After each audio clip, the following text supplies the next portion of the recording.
Welcome back, everyone, to another special surprise guest Sunday on 1111.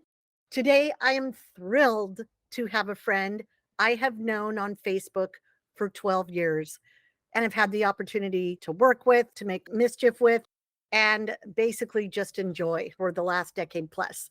So, mystery guest, will you please introduce yourself and briefly tell us what you do? Hello, my name is Sandy Thompson of Sandy Art, and obviously, I'm an artist. I do illustrations, I do mixed media art, all kinds of fun stuff like that. I live in Georgia.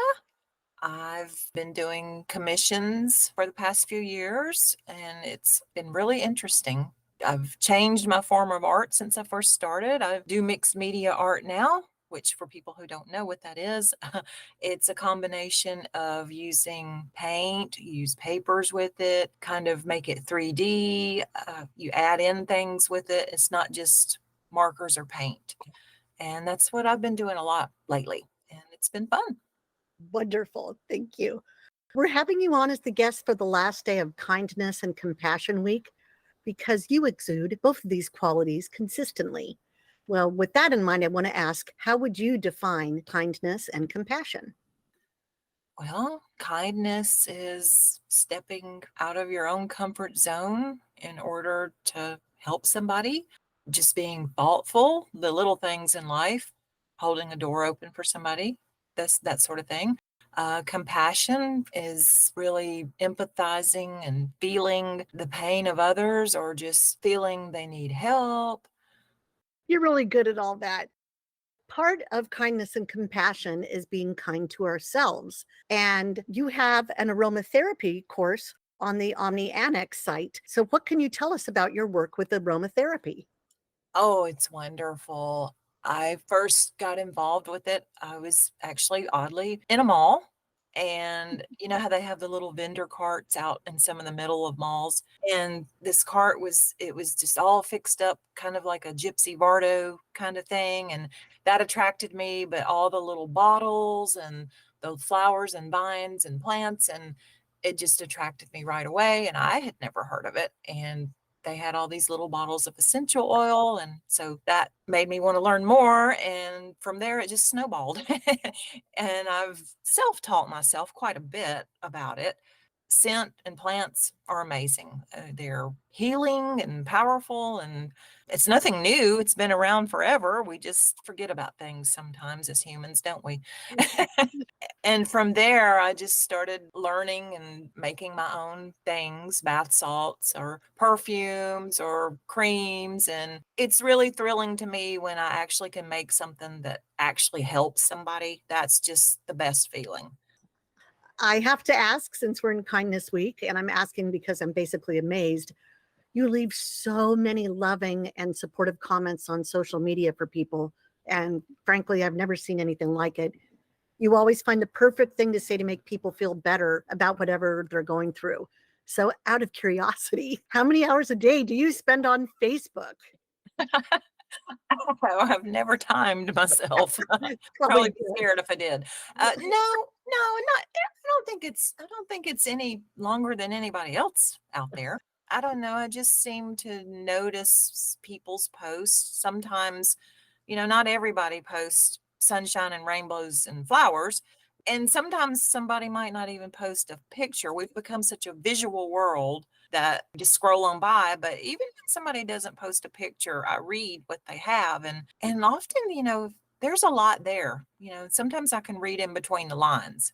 And I don't know. I have compassion when somebody writes something, and I just can read between the lines sometimes. They're saying something, but yet there's a whole lot more to what they're not saying.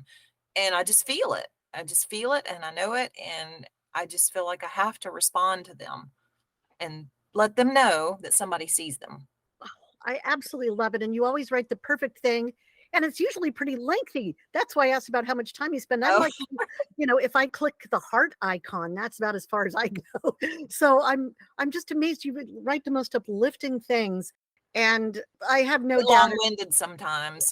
no, no, no, no. But I have a feeling they have a much bigger effect than they're just really heartwarming. I was going to say it was a slam dunk to have you on the podcast during Love Month because you show so much love and appreciation for so many things. What are some of your favorite things and what do you love about them? Ooh, nature, the beach, plants, the flowers, the sky, all the things that, the moon, I know it sounds corny, but the sun, the moon, the sky, the planets, all of the stuff that's mystical, I love. You said 3 of my 4 favorite things. Oh, So, mine are the ocean, the yes, cosmos, flowers, and music. Those are my 4 favorite yes. things. Oh, yes, music too. Yes. No wonder we get along so well. Oh, I know what I wanted to ask you. You already touched on it about your style of art, but how did you find this particular niche? I suppose I've always been drawn to textures. Besides just colors, I've always been drawn, like, for instance, an example would be velvet materials or just lush colors or just the texture of something. And I've always liked art that looks 3D. And somehow I just when like maybe it was dress art, I was commissioned to make some flapper dresses for the Tea Cozy Mysteries and I could add fringe to the dresses. I just like to add real things to an illustration. So that reminds me, I have a new commission for you. I may as well tell you on the air. We're having an 1881 Secret Society book launch either in May or June, and we're going to need some Victorian art to go with it. So we'll be discussing that off air. Hey. Yay! You've had a number of commissions actually over the last few years. What can you tell us about what sorts of projects you've worked on that were commissions? Oh, well, let's see. I was commissioned to make some fairy dresses one time. They were mini, tiny like fairies. I would take artificial flowers and break up the petals and fix them into a dress. And then I would add, for instance, the hanger might have been a paper clip shaped into a hanger. And they were like 3D mixed media, but little petals turned into fairy dresses. That was a lot of fun. And like I've already mentioned, the flapper dresses, they would have fringe on them. I did a little black dress commission for Whimsicality nonprofit, yes, which is a wonderful place that supports the arts. You did a commission of little witch stuff, including like Yes, a broom. yes. I actually took real pine straw that I got from my very own backyard and fashioned it into the broom part for a little witch's broom. So there are many, they're really tiny, but it's cute. They turned out really cute. I've got a really cool crystal ball scene that's got the curtains pulled back with fringe beads on the curtains. Yes, those were popular. Yeah, the You have beads. Yes. gnomes, Oh, yes, the little gnomes. Christmas stockings that were adorable, or kind of like Christmas elf boots. You did some Victorian stuff for one of the books. Right, yeah, the Victorian hats with the flowers and feathers and Yeah. on them. Yes, that's right, the Victorian hats, yes. And I don't want to spoil anything by saying what's coming up, but you do have a few other commissions coming up I know about. How is it different working on commissioned pieces than just making whatever inspiration dictates? Well, the great thing about commissioned pieces is that you know what you're supposed to do. It's like you're commissioned to do this or that, and you have a deadline and you have something to focus on, and it's great. Whereas when you're not being commissioned, your mind goes in my mind anyway, goes in 17 different directions of what there's almost too many choices when you're not commissioned to do something. They both have their good points for sure, but with my mind, with my brain, there's so many creative projects and so many avenues I want to go down. Sometimes it's almost too much to be let loose. Right. The commissions are great because then I can focus because somebody says, well, this is what I want, and you have to have it done by so and so. Okay, that's fine. That's great. I'm told what to do. There's rules. And also with the commissions, at least the ones we've given you, that you're making multiples. It's not just making one. You've got to do a whole bunch of them. Yes, and that's wonderful too. It might be 6, it might be a dozen, so yeah, and during that time, I know exactly what I'm supposed to be doing, so I feel like a little elf in a workshop, and I know what I gotta get done, and it gets done. Whereas if I'm left on my own, The next thing I want to ask you, we've talked about before. When I used to draw and paint, I was into photorealism and I would paint stuff that I wanted on my wall. Whatever piece of art I wanted, I would just paint or draw it. There's no way I could have given my stuff away. I would have been heartbroken. How the heck can you give away your pieces, all these pieces that you've spent all this time to make so beautiful? I would think that would be really difficult. sometimes it can be. It just depends on the piece maybe, or if I'm making more than one, then it's easier to let go of them. Maybe. I think the larger pieces that I have, such as any illustrations that are big, it's harder to let go of those maybe because they took more time. So, yeah, it can be tough to let go of something. Well, your answer wasn't nearly as inspiring this time as when we talked privately. You were telling me things about knowing that it's going to somebody that's going to love it and that they appreciate it and just how much it means to you to see how much joy it brings to them, sort of thing. Yeah, that has a lot to do with it too. Sometimes I can just feel it. Sometimes I just know in my heart, okay, this is supposed to go to so and so, or this one you definitely need to let go of it full heartedly. So, it just depends on the situation. And some of us are a little slow. There's a piece I should have gotten a year ago, and I finally bit the bullet and ordered it. You were very patient with me about that. So thank you. I was going to say, are you working on anything currently? But you have to be very careful about what you let out of the bag here. Sandy's been commissioned by Whimsicality, our arts nonprofit, to do some art pieces for our summer fundraiser, but we have not announced the theme yet. Oh, I know what you could tell us about. Uh, Okay. the fundraiser that is out in public, the purple one, we'll put it that way. You can tell us about that. Oh, the mask? Yes, yes. What are you working on? Oh, I have been commissioned to make mask for Whimsicality fundraiser. They're doing a Phantom of the Opera theme, and I've been commissioned to make some purple, silver, black mask. And they're going to be size 5 by 7. They're made with the mixed media, which they're going to be 3D looking. And so far, it's going really well. They're going to have feathers and glitzy items, and just they're all different, all 6 of them. Same color theme. There was a really cute photo you put on Facebook showing your workspace with all of your little things out. And if you don't mind, I want to post that in this podcast because I loved that picture. And it's so fun to think this is what the artist has in front of them and thinking about all the amazing things that will come of just these different little elements that you've got strewn about. Sure, yes, you may post it, Oh, yes. thank you. For those who don't know, our nonprofit has a biennial little crafts fair called Omni. And this year we're going to be having a witchcraft fair. That's going to be the theme of it, inviting people to make stuff for spooky season. And I know that's several months down the line. It's not till September. Any thoughts about what you will be making for the witchcraft fair?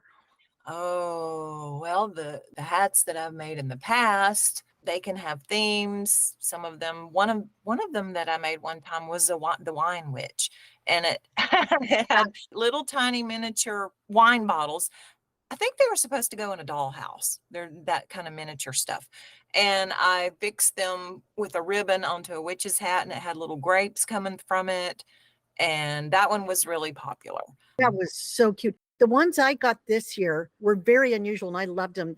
There was like Spiderella, yeah, yeah, and there was a turquoise hat with a turquoise. peacock feathers. Exactly, they Yeah. were so beautiful. Yes. Oh, I could just do those forever and ever and ever because it's unlimited to what you could do for those, all sorts of themes. Do you have any advice for artists who want to sell their work? Yes, my advice would be to start local. Everybody's county that they live in, they usually have some sort of arts and crafts fairs, spring and fall, and it's not too terribly expensive, and you could just get you a little booth and try it out locally. Just try it one weekend. That way you meet lots of nice people and everybody's in a good mood because it's a festival, and you kind of get a lot of feedback for what your type, what your tribe is, who's going to like your art, who's going to purchase it, that kind of thing. Just start out small doing that. And you don't necessarily need an Etsy page. You can do stuff on Facebook. I've been doing stuff on Facebook. Like I said, it's not necessary to do all the things that people tell you you must do. Just start slow and go from there and learn who your tribe is, who your followers will be. In other words, if you paint nothing but beach scenes, then you're not going to want to go to a horse show where they have a fair there, and you need to find out who your people are. I love that. And I love the start local. I was just talking to a board member from the nonprofit today and saying that I want us to go back more grassrootsy, doing stuff that we give, not just trying to get, like not just doing fundraisers where we're asking for money, but doing stuff that gives more value to the people, even if it's just going to hang out with them kind of thing. I love stuff that's really grassroots, and the local thing is fantastic. You have a gift for our listeners today. Is that correct? Oh, yes. A free aromatherapy recipe. Simple, easy, non-expensive bath salt. Ooh, and does it have any sort of theme, or how did you choose what it would be? It's made with lavender. It's a relaxing bath soak, which I think everybody needs relaxation, Yes. especially these days. So, and there are some people out there that might not like baths. There's some people that say, "Well, I'm not a bath person." Well, you can take this and you can put it in a little pan and you can soak your feet. You can give your feet a treat. If you don't like to take a bath, then you can use it in other ways. Or if, like me, you only have a shower. You can actually still use it in the shower. You can sprinkle some of it on a sponge or sprinkle some of it on Oh, a washcloth. So you could still use it if you don't have a tub. oh, that's fantastic. Oh, great, Yeah. great, great. So I will look forward to putting that link to it in the description box, as well as how people can find you online. We'll put a link to your site. And with that, I want to ask, do you have any last thoughts to share with folks, especially with people who don't feel they have what it takes to create art of their own? I think everybody has creativity in some form or fashion. I do. Whether it's if you're not a painter, that doesn't mean you're not artistic, because it can come out through poetry, flower arranging, sculpting, writing, gosh, song lyrics. I mean, I think everybody has a little bit of creativity in them, and just try it. We don't have to be perfect. Amen. I love that you said that, because I think everybody has creativity in them too. And Mhm. it just may not be in a way that we're used to, or maybe they haven't even realized it yet. Even Oh, dancing is oh, creativity. Yeah. oh, yes. I know people make fun of, or complain about, I should say, AI art. Well, the person had to think it up in the first place. So when you see a teddy bear bed, they had Yeah. to think of putting a bed and a teddy bear together. They're still creating something too. They still have to know how to make this stuff. So yeah, it's still creativity too. I think so. And Yeah. I sure enjoy it. Well, Sandy, I can't thank you enough for being on. I've been really looking forward to this, and really looking forward to seeing all the goodies that you're making for our Phantom fundraiser, and then for our secret fundraiser that we're not giving the theme of yet, and then for the Witchcraft Fair and convention. There's just so much stuff that you do. I'm trying to think if I have any of your artwork out right now. Nope, I can't believe it, but I've got something coming soon. So I've made room for it. Yay. Wonderful. Well, I will let you go. Thank you, my friend. Looking forward to seeing everything, to oohing and awing over your stuff, and many, many more projects to come. Absolutely. Okay. Thank you. And thank you, everyone, for being with us today. And we'll look forward to being back with you tomorrow. Chedi, stay calm, everyone. Tuta. Bye. Thank you.